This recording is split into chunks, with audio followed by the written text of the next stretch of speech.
Hello and welcome back to the Fight Me Bro betting show. We're your hosts, Matt and Nick, and today we're here to break down the bets that we like the most for UFC 243. You just told me that, and I thought we were on 239 or something, so that just shows where my head's at. But more importantly, this is the start of a new betting quarter for us. We're rounding out the fourth quarter. I've been the man on top for the last two, so I'm not saying who to tail, but if history serves us well, it would be me. So, right, but Matt Ryan, relax. yeah. So, but Nick, how does it feel to get the weight off your chest of last quarter?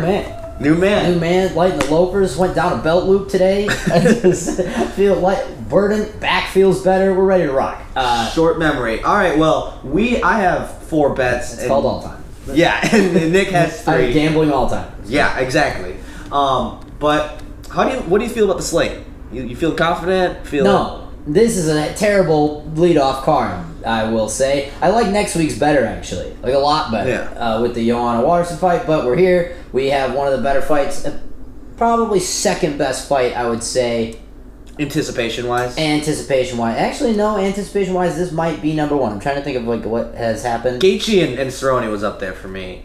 Yeah, but I knew, and not that I'm saying that those guys aren't title caliber, but this is... Meaning, this is big fight feel. Yeah, big fight feel, well, and just skill-wise, this is one of those fights where I really have no fucking idea what's going to happen. And it checks all the boxes, too, of skill, personalities, country. There's so much behind it. There's so much. And a belt in the line. So I'm excited for the main event, but the rest, from a gambling perspective, nothing's jumping off the page here. Same. But we got good, new year, new me, so I'm ready to go. Well, we're starting off for me with a heavy favorite. That's what scares me about this. There's a couple of heavy favorites. I'm going with Mr. All-American Matthews, thinking he's going to fly all the way to Australia and bring home a W for the good old red, white, and blue. He's a minus 340 favorite, although this other guy... Crazy. But he's... Jake Matthews needs a win, and the UFC is I'm a big-time investor in, all right, what's the storyline Dana White's trying to push here? They do not want this Rostam Arkem guy beating Jake Matthews. And Jake Matthews had a tough fight. I think he was winning the Tony Martin fight until he wasn't. But Tony Martin's no slouch. I think this is a major step down from his last fight. And, Jake Matthews, he's just going to go out there and do the damn thing. Unless this Rostam guy can do submissions, because it seems like Jake Matthews is just incapable of not getting choked out when he loses. So I like him here, although it's a steep price at minus 340. Tough. Yeah, I steered far clear of that. My first bet is probably the most obvious bet in the card.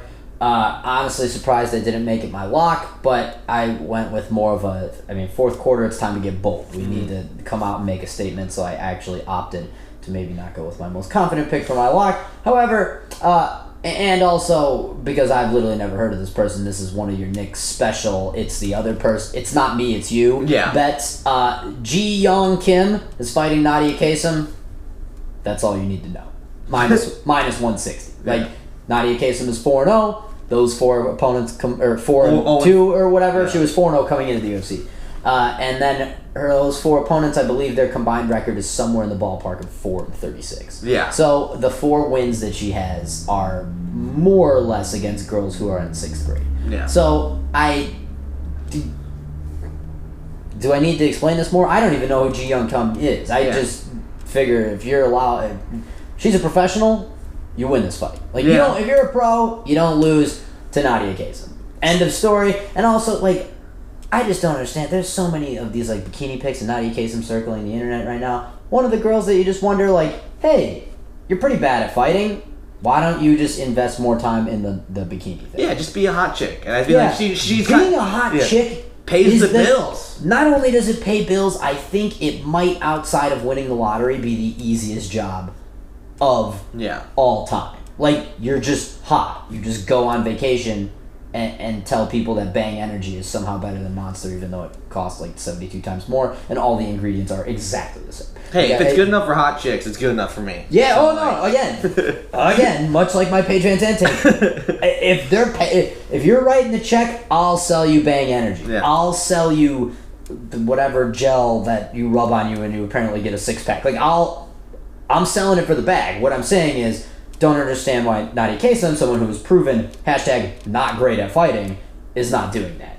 Ji Young Kim, nail that. Right, 160. Yeah. I was just a little nervous, and I'm just such an idiot because she's doing it in Australia. I'm always about the home field advantage, but you're probably right. That's probably going to make it worse. Solidifies this bet. All right, not bad. Yeah, because the betting lines, it probably should be more steep, but don't hate that. There's no home field advantage when you're getting knocked out. That's true. That's true. My next bet is going to go to this fight. I feel like people are all on Dan Hooker for this. Like, the line is going up more and more, but, like, I think this is because the UFC just has recency bias so bad. Like, everyone was on Ally Quinta not too long ago. Then he got his ass kicked by Donald Cerrone. But Donald Cerrone's good at fighting, you know, and that was a horrible matchup for Ally Quinta. Everyone's on Dan Hooker because he knocked out James Vick. Who hasn't knocked out James Vick these days? It seems like it. 4 straight people have, actually. Yeah, exactly. So at this point, it's half like of the top 10. If we're going off of because he knocked out James Vick, and that was right after he got his ass kicked by Edson Barboza. Like, but everyone, he looked good against James Vick. That doesn't mean he's gonna look good against Ally Quinta. Plus, I fucking love Raging Al. It's hard to bet against a guy that you truly love, so I'm not gonna do it. Like Dan Hooker, respect Dan Hooker, but. Gotta go Raging Al here at plus money too, plus 150. Yeah. Give it to me, baby. Yeah, it is really hard to bet against Raging Al Quinta, but I'm gonna do it. Oh, shit. I'm taking. I thought long and hard. I love the line on Al. Not gonna begrudge anybody for taking Al. As I thought about it more, I just tried to think about like what game frustrates Al. Al Quinta. This could very well be where he just decides, I'm going to actually wrestle. Ally Quinta, one of those guys where you see him wrestle like once every 4 fights, and you're like, holy wow, why don't you do that more often? Yeah. He mostly just puts the defensive wrestling on display. Don't understand why he does that more often. If he like incorporates that and really does a 50-50 blend, whether he's taking Dan Hooker down or not, I think the change-up is just going to be too much for Dan Hooker. One thing that Ally Quinta does do, though, is he allows other people to, like, he just gets in these like rangy kickboxing matches with people, which... If he would get into close quarters, like, all right, we're going to throw 3 and 4 punches, I think Al's faster, and I think he definitely hits harder, maybe outside of, like, the flash. Like, Dan Hooker's got really good, like, knees, step-in knees, shit like that, like, pretty decent kick arsenal. But I do think, like, hands-wise, Al's got way more power. So if I'm not begrudging anybody for taking Al, especially at the plus money.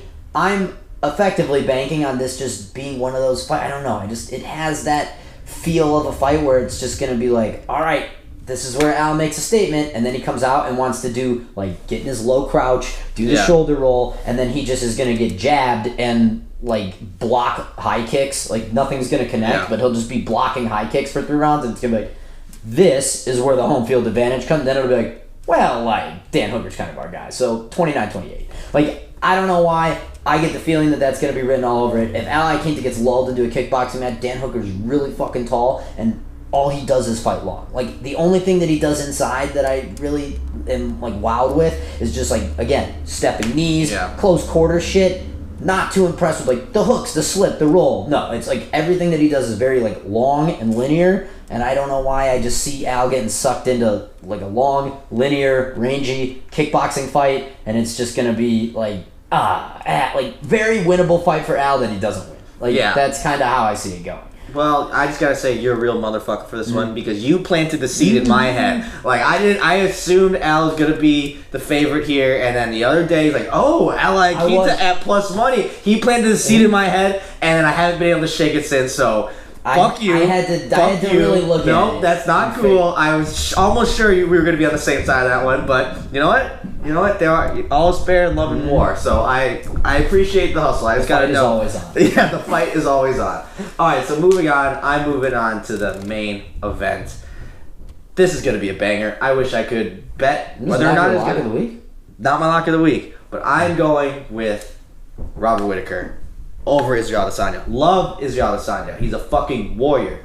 But after seeing Robert Whittaker in person not go down to Yoel Romero, well, going down, but not lose, not give up a fight against Yoel, I am made of fucking bricks, Romero, something clicked in me here. I'm like, this guy has a heart of a champion. Like, he is truly a fucking champion. And Israel Adesayna against Kelvin Gastelum very much seemed like that. But I feel like because it's been so long since people have seen Robert Whittaker in the ring, they are forgetting how much of a badass he is, and everyone people like the flashiness of Izzy, people like the personality of Izzy. I'm not going to take that away from him. Robert Whittaker could probably do a little bit more on social media, but that you can't discredit how fucking good he is. And I think a lot of people are worried about the rage of Israel Adesanya. In the Kelvin Gastelum fight, it very much shows that he is able to get hit, especially when he gets rushed in, and have someone kind of overwhelm him with some power. Robert Whittaker is amazing at doing that. And so I feel like at some point this fight is going to get scrappy, and I was flirting around with maybe Robert Whittaker by TKO at plus 230. 5 rounds, I hate that. You literally have to be made of steel to not go down by Robert Whittaker, and that's pretty much the only thing that kept Yoel Romero alive. So I have a feeling round 4, it's going to get dirty, and Whittaker's going to clip him. And so I like him here, especially, I feel like normally if there wasn't so much hype around the character of Adesanya, he would be more of a dog here. But it's been so long since... a little crazy. Yeah, it's crazy that it's this close together. I think Robert Whittaker is pound for pound top 5, 6, and he gets slept on all the time. So, I don't know. Maybe don't believe me, because every time I'm on someone like this, they just crush my heart. But hopefully not this time. I love Whittaker here. And if you're not going to believe Matt, believe me when I tell you, my lock of the week is Robert Whittaker. We're going... I thought you were going to pull another one. I mean, it's Adesanya. I talked you into it earlier. No. For most of what you said, Tom Brady's a winner. Robert Whittaker's a winner. Yeah. I do think that striking wise, Robert Whittaker blew his knee in the first fight with Yoel, hand in the second one. So it's I do think if something similar happens and he just turns out to be frail, as crazy as this sounds, I think that getting hurt against Adesanya is worse than it is against Yoel. Because Yoel doesn't push the wrestling too much. Yeah. And so it's you just have to stand with him, which is easier to the knee was tough, but easier to cover that hand injury and stuff, where I think if Whittaker gets hurt again, if he breaks his hand again, and Adesanya is miles ahead of Yoel Romero in striking intellect, he's just going to know, okay, well, I don't have to worry about that. It's one less read that he has to make, and then I think the feet could get ugly. Yeah. But I think that people are forgetting how good healthy Robert Whittaker was. Yeah. When he fought Jacare, when Jacare was still considered very good, he's a little washed now, but this is Robert Whittaker's fought so infrequently. I think he fought Jacare 4 years ago. Yeah. And it's there was a drubbing. Yes, Jacare got his back, got a bad position, but it was Robert Whittaker stands up, shreds the hands, turns out. It was he is sharp, everywhere. Wrestling scrambles, everything is good. It is, I think, like you said, people just fought compromised 2 times in a row, still beat up. I was about to say still beat off Yoel Romero. I don't know if you can beat off Yoel Romero if you're compromised at all. It takes full energy to get him off. Yeah, but it just still warded him off on injured knee, injured hand. If Robert Whittaker's healthy, I think we're going to see another gear. Because it's he's been getting better. He just does, I trust that he's been getting better. You just don't get to see it because he does all the work in camp to get better, and then in round 1 or 2 breaks his hand or blows his knee. So it's I think if he can stay injury free for this fight, I think we're gonna see a level up from Whittaker, and also Adesanya too. He's just been getting better at that crazy of a clip. So that's why I'm super stoked for this. This is gonna be a fucking mollywhopper of a fight. Yeah, super pumped for this shit. I'm curious if Robert Whittaker is going to use his wrestling at all, because Adesanya has shown signs of good defensive wrestling, but Robert Whittaker is a top 10 wrestler in the UFC, I would say. That is a scorching hot take. Maybe not. The sun is telling you. I'm sticking by it, man. I'm sticking by it. Anyone that could fucking for me, anyone that could fucking wrestle with Yoel Romero and at least make it Yoel tried to go for takedowns and couldn't do it against Robert Whittaker. That alone says something. But I'm just saying, he works a ton of wrestling. I guess you don't see a ton of offensive wrestling, but I imagine there is a pretty big gap between Whittaker and Adesanya there, and so I'm curious to see if round 2 or 3 maybe takes him down just to tire him out a little bit, because no one's really tested Adesanya's wrestling that much. I feel like really. Gastelum could have or should have. But I feel like who was it? Did Derek Brunson try to take him down? I think Derek Brunson got annihilated. Yeah, knocked out immediately. The only guy that did was like Marvin Vittori. He Yeah. actually got Adesayna down a decent amount too. Yeah, so that'll be a wild card there. I'm kind of hoping he does do that a little bit, but we'll see. But moving on to my lock of the week, I gotta go with my boy Shui Vasa. He's had a rough couple of fights, but this other guy, it's like Sergey, was it? Spivak or something. Spivak, yeah, Sergey Spivak. He's had one fight in the UFC, and he got iced in 50 seconds by Walt Harris. I think he's 6'3", 240 pounds, where Tai Tuivasa is 6'2", all of 265 pounds. Again, this is another one of the UFC promotional pushes. He's had a couple of tough losses in his last breaks. I thought he looked good against Blago Ivanov. Even though he lost, I think it was a statement loss. He shows that he's still can go in there and stand in. Okay. We're betting on statement losses. We're betting off of statement losses here. I think he'd go there, stand and bang. Again, last time it fucked me over when I'm betting on him on home soil, where I was sure he was going to win in Australia, but he's not going to lose in Australia 2 times in a row. He cannot do it to the people, and I don't know. I just, again, I'm a sucker for guys I love, and I fucking would love to see him, once he wins, immediately go into the crowd and just start shooing everything in sight. So, I'm taking him, even though he's big. This will set me in the hole big time, because I'm going 2 units at minus 340. But, yeah, this last guy, he's nobody. Statement losses, yes. We are betting on it. So, that wraps up. This might be the cancel. Like, if he loses this one, though, we might be out on Tai Tuivasa. Not out on Tai Tuivasa the character, but like I'm saying, the UFC. Yeah. This guy might not be the guy that we want him to be. Like, he's not going to be Mark Hunt 2.0, which is what they want. Yes, exactly. Someone that is totally okay with getting severe brain damage. Yes, which Tuivasa definitely is. Because if he's not going to do it in the ring, he's going to do it at the bar. So one way or the other, those brain cells don't stand a chance. And neither does a Spivak guy.